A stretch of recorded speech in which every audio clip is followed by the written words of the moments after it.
मित्रों, जैसा कि हम जानते हैं कि अभी यह कालखंड का चौथा युग यानी कलयुग चल रहा है, जिसे हिंदू धर्म शास्त्रों में सबसे श्रापित युग बताया गया है। आज के इस वीडियो के माध्यम से हम आपको कलयुग के 5 ऐसे रहस्य बताएंगे जिससे आज का मनुष्य बहुत कुछ सीख सकता है। बात उस समय की है जब पांडवों को वनवास हो गया था।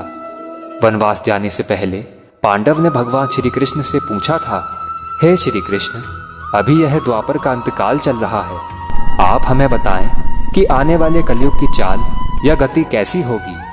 श्री कृष्ण कहते हैं, मैं तुम्हें इसका सीधा सा उत्तर तो नहीं दे सकता, लेकिन तुम पांचों भाई वन में जाओ और जो कुछ भी दिखे वह आकर मुझे बताना।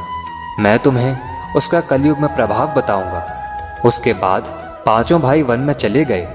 वन में उन्होंने जो कुछ भी देखा उसे देखकर अचंभित रह गए। तो आखिर उन्होंने वन में क्या देखा और श्री कृष्ण ने क्या उत्तर दिया, चलिए जानते हैं इस वीडियो के माध्यम से।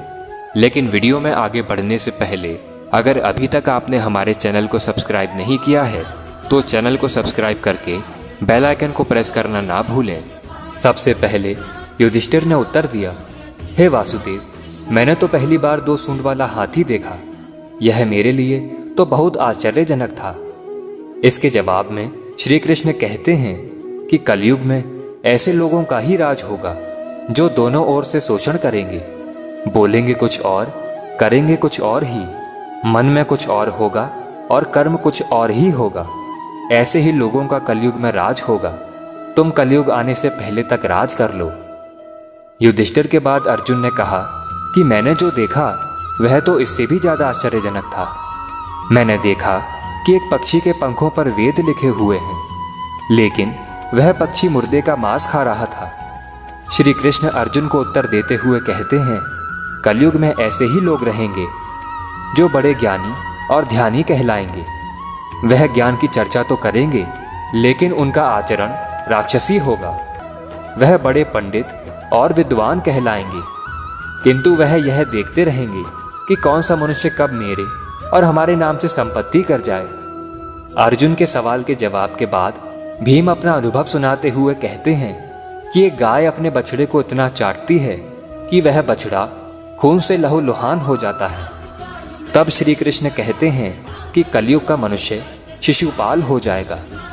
कलयुग में माँ की अपने बच्चे के लिए ममता इतनी ज्यादा बढ़ जाएगी कि उन्हें अपने विकास का अवसर ही नहीं मिलेगा। मोह माया में ही घर बर्बाद हो जाएंगे। भीम के बाद सहदेव ने पूछा, हे श्री कृष्ण, मैंने देखा कि 5-7 बड़े कुएं के बीच एक गहरा कुआं बिल्कुल खाली है, जबकि ऐसा संभव नहीं हो सकता। फिर श्री कृष्ण उत्तर देते हैं, कलयुग में लोग लड़के लड़की के विवाह में, मकान के उत्सवों में, छोटे बड़े उत्सवों में लाखों रुपए खर्च कर देंगे, परंतु पड़ोस में यदि कोई भूखा प्यासा मर रहा होगा तो यह नहीं देखेंगे कि उसका पेट भरा है या नहीं भरा है।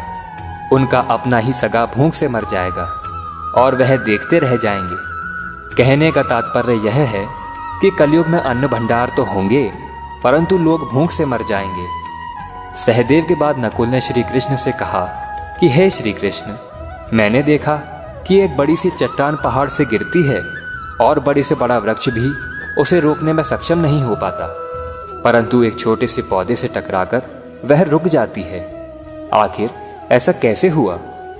तब श्री कृष्ण कहते हैं कि कलयुग में मनुष्य की बुद्धि क्षीण हो जाएगी और उसका जीवन पतन हो जाएगा। उस पतन को धन और बड़े से बड़े सत्ता रूपी वृक्ष भी रोकने में सक्षम नहीं होंगे, किंतु हरि नाम का छोटा सा शब्द बोलने से मनुष्य जीवन का पतन रुक जाएगा। अतः कलयुग में हरि नाम ही मोक्ष का एकमात्र मार्ग होगा। आशा करता हूं कि आपको हमारी यह वीडियो पसंद आई होगी। अगर पसंद आई है तो वीडियो को एक लाइक कर दीजिए एवं कमेंट में एक बार लिख दीजिए, जय श्री कृष्णा।